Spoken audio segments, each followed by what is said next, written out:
Hello, YouTubers out there. This is Jerry Saravia de Movies. So, as I had said about Indiana Jones 5, I wouldn't talk about it again until there was an official trailer that was available to everybody to see. And lo and behold, the day after, there were rumors, once again, of disastrous test screenings, of which one person from 4chan made such a claim.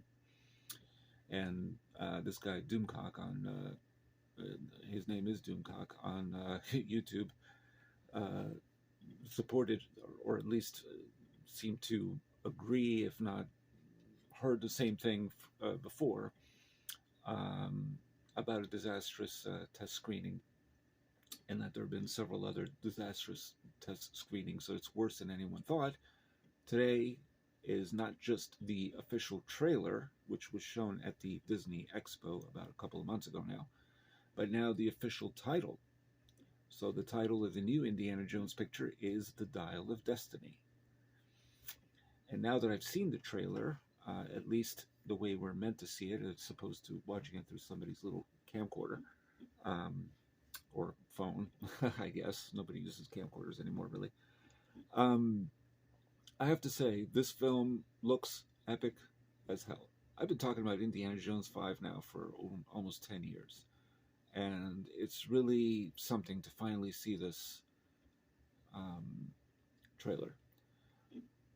And to see footage. I mean, it's just I gotta say, look, I think I already made the claim before with regards to the Disney Expo trailer, which this one is virtually the same thing, with the only difference being the trailer, the title rather, being revealed.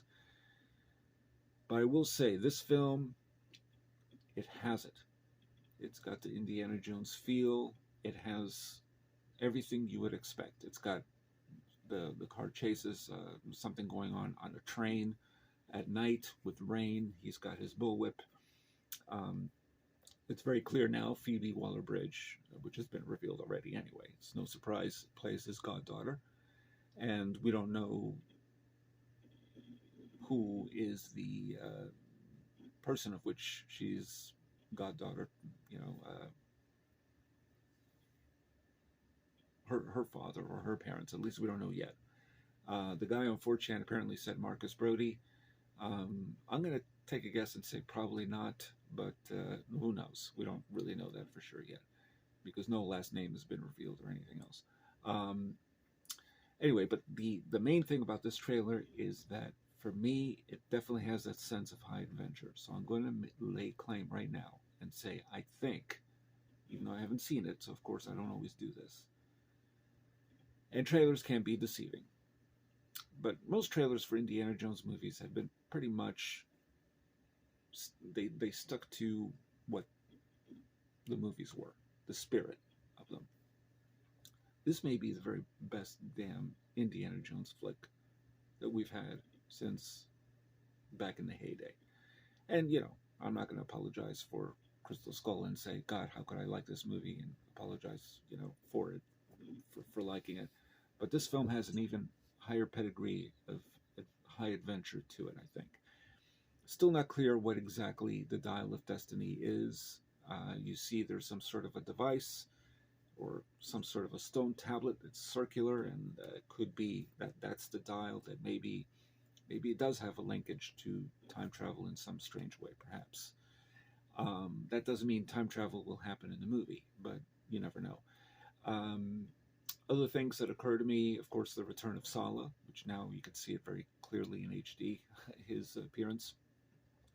You see a little bit more of Phoebe Waller-Bridge. She even gets to say at the end clip, she says, well, we're not really related, or something like that. I thought that was really something. Um,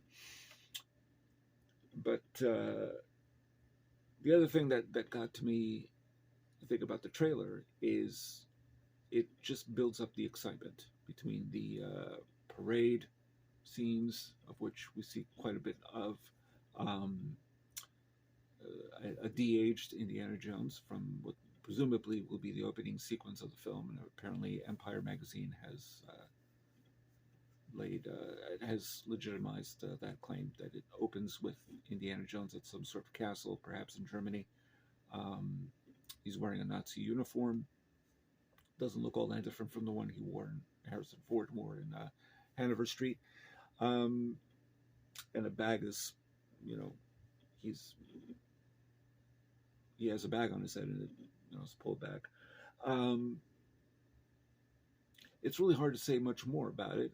There seems to be some underwater thing going on with a skeleton and the stone figures that we see briefly inside of a cave of some kind, and the suspension bridge that we see also inside of a cave seem to be of Greek origin, perhaps. So there may be some Greek lineage to this artifact, perhaps. We don't know for sure. Nobody knows anything yet. I don't know what else to say. It's just, it looks exciting, and I can't imagine it not being an exciting movie. Of course, as you all know, director James Mangold did this film. Spielberg was not involved other than executive producer and so on and so forth, nor George Lucas. I don't know what else to say. I think this film will probably deliver. There's even that sequence of Indiana Jones on horseback, presumably after this whole parade thing, and he's in a subway tunnel, and there comes the train. I mean, it's a little bit of The Fugitive there, but that it has that epic feel. I don't know what else to say about this movie. I think it's going to deliver. And, when we hear screenings that are taking place, of which I'm sure there haven't been, because I think this movie is still in post-production. Otherwise, they would have released it by now, if that was the case, if it was ready. And, but it's interesting how we live in a time where there apparently are no test screenings where anybody says anything positive. What we're told is that there are test screenings. James Mangold denies us, and that everybody has some sort of a negative. Everyone hates it, and there are 6 different endings. I talked about this before. I would say don't believe any of it. If you look at this trailer, I mean, of course, like I said, trailers can be deceiving, but you can tell the spirit is there, the excitement is there, the sense of high adventure is there. That marked the original Raiders and certainly Temple of Doom and the other ones. I mean, there isn't an Indiana Jones movie I don't like. So it's got what I was hoping for all along.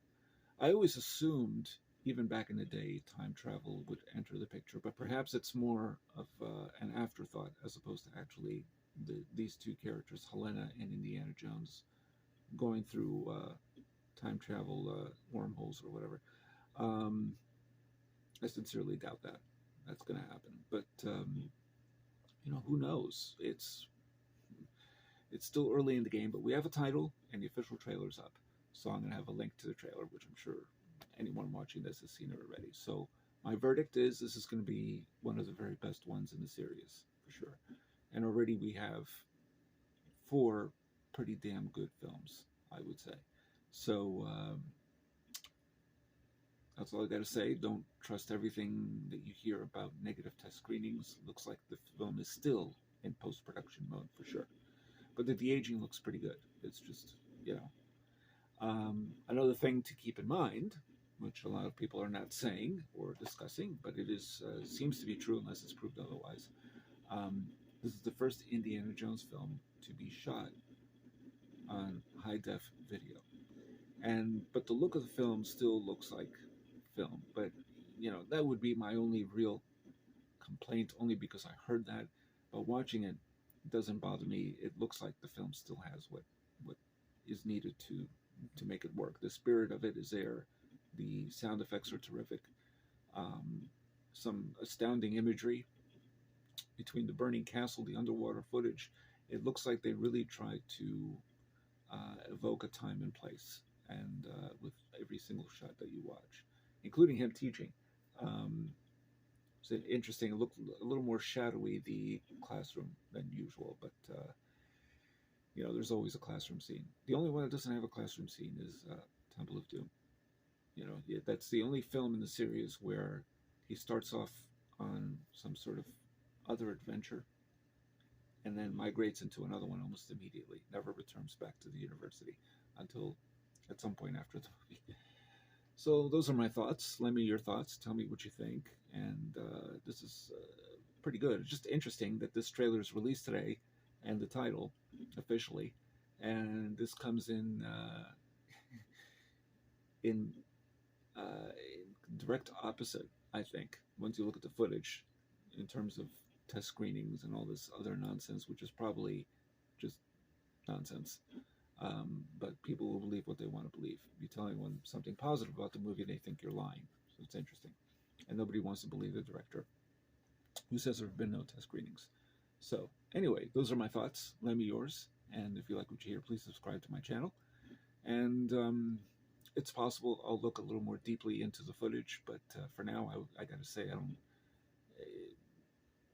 everything that's more or less been said to some degree, except for the plot and the actual name of the artifact, has been revealed, and it's you can see it. So there you go.